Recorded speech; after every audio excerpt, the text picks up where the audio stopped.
Kyrie's been, he's played well. It's never been about the play. Right. The other stuff we can talk about at another time. But in terms of his ability to play, listen, he's going to be the best basketball player that Luka has played with since he's been on the Dallas Mavericks. And that's saying a lot when you factor in Luka's already played in the conference finals. You know, he's gone to a seventh game in the playoffs before, prior to that conference final. So I think the fact that they bring in not just another generational talent, but he's also a dynamic scorer, playmaker. And so now what you might get is addition by subtraction. I think you'll see Luka's usage potentially go down a little bit, but the team goes up because they had a lot of one-dimensional players that at times will struggle when they are going to be forced to have to make plays. To be able to have those two guys on the floor at the same time, it creates a lot of challenges. And ultimately, now it's how you build around those guys. You can have more specialists now when you've got that type of dynamic talent, as we saw with Brooklyn, right? When Kyrie this year, they went for a stretch where they're 18-2 with those two guys as really the only first and second option type players, and everybody else can then just fill in the void. And so I think they'll work well. It'll take some time to get on the same page, but they've also got the right kind of coach in Jason Kidd. Somebody's going to command respect, that you're going to have to listen to, and who's going to hold you accountable on the court. And so if I'm the Dallas Mavericks, for a team that's always, let's face it, they've been kind of cheap and really conservative over the last several years. That's probably the word they would prefer. Yeah, give Nico Harrison a lot of credit for being bold and going out there. Because, again, you owe it to your best player to give him a real chance. You know, otherwise he's just going to keep putting up all these historic numbers, but they're going to be empty because you're not really going to be contending for championships unless you have some high-caliber talent to play alongside him. Sean, you've mentioned to me your concerns several times this season about Luka's usage rate. We also were looking at the projected depth chart at this point. How does this move address each of those issues? Well, first of all, we're talking short-term here because Kyrie's not signed long-term. So anything we talk about with Kyrie and Luka and how it's going to work, we have to put that caveat in there. They've got to sign him to a contract extension. I don't think they make this deal unless they give him a 4-year extension. That's what he wants. Because he's an unrestricted free agent and he can walk. The Mavericks have made mistakes in the past regarding star players. Steve Nash. They did not pay Steve Nash. He leaves, he goes to Phoenix, he wins 2 MVPs, and Dirk all of a sudden is like, hey, where's Steve Nash? And so Dirk wins only 1 championship. So now, at the beginning of last year, they have a chance to keep Jalen Brunson, 4 years, $55 million. They don't do that. He walks and goes to Knicks. So now you have Kyrie coming in. You got to pay him. You have to pay him, keep him happy, because now you're kind of, sort of, on the clock with Luka. Right. You know what? I'm sure that Steve Nash is relieved to know that's why we're talking about him today, right? Yeah. We love you, Steve.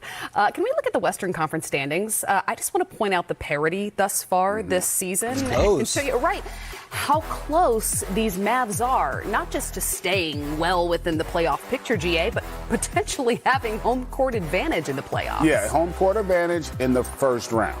I mean, let's have perspective, because 9.5 games, they don't have the time to make that up. Denver's too good, Memphis, those teams.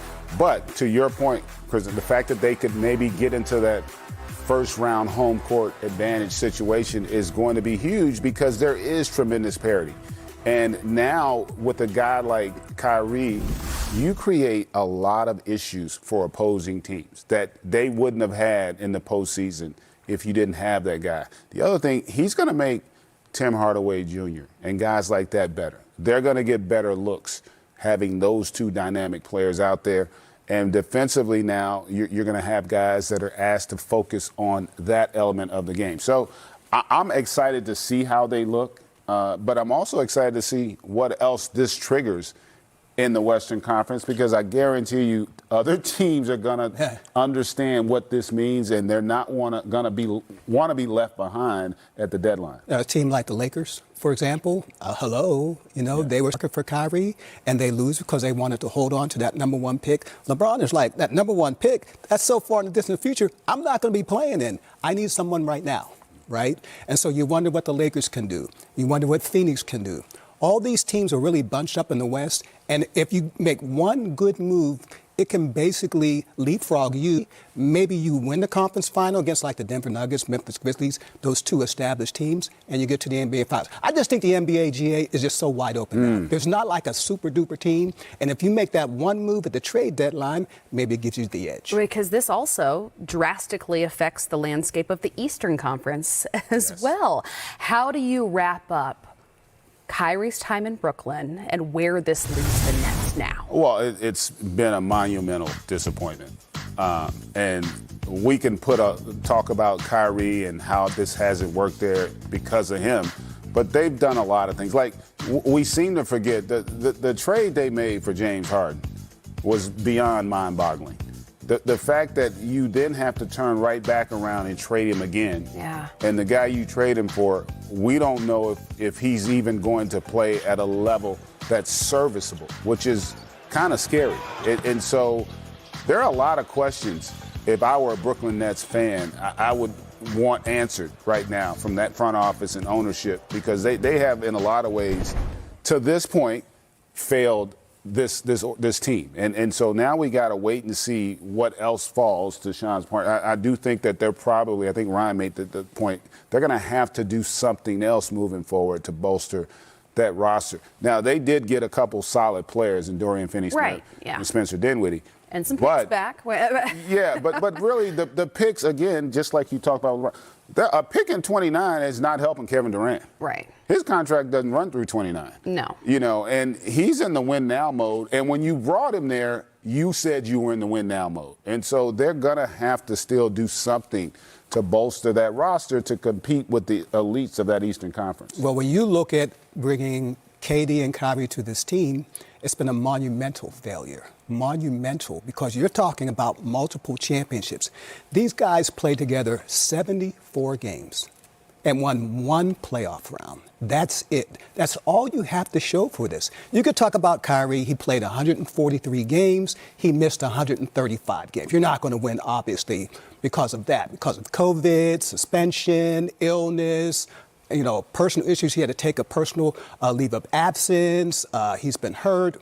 So it just didn't work out. The big loser here is Kevin Durant. Mm-hmm. He had Golden State. He had Steph Curry, who is, in terms of superstars, that's one superstar you want to play next to. He doesn't have an ego, or he keeps it in check. He passes the ball. He doesn't care if you get all the attention and everything. It's Steph, right? So he gives that up for Kyrie Irving. Unpredictable Kyrie Irving. A Kyrie Irving who, by the way, left LeBron James, right? A Kyrie Irving who, by the way, left the Boston Celtics. So Kyrie Irving wasn't unpredictable this season or the last two seasons. No, Kyrie Irving has been unpredictable for about 5 seasons. And if you're Kevin Durant, you left Steph Curry for that, I think he's a big loser here. I don't know that you guys could have better promoted our Monday on NBA. Uh-oh. Oh, boy. No. Ooh, doggy. We've got a doubleheader. The New Look Nets hosting the Clippers at 7:30. Then at 10, the Blazers welcome the Bucks to town. Come hang out with us. It'll be a fun one. Another final score here, 122-103. Darius Garland and the Cleveland Cavaliers beat the Indiana Pacers in Indiana. We've got 6 games to break down on this Sunday, but after the break, we'll have more on that superstar Steph Curry that Sean mentioned and how long he's going to be sidelined.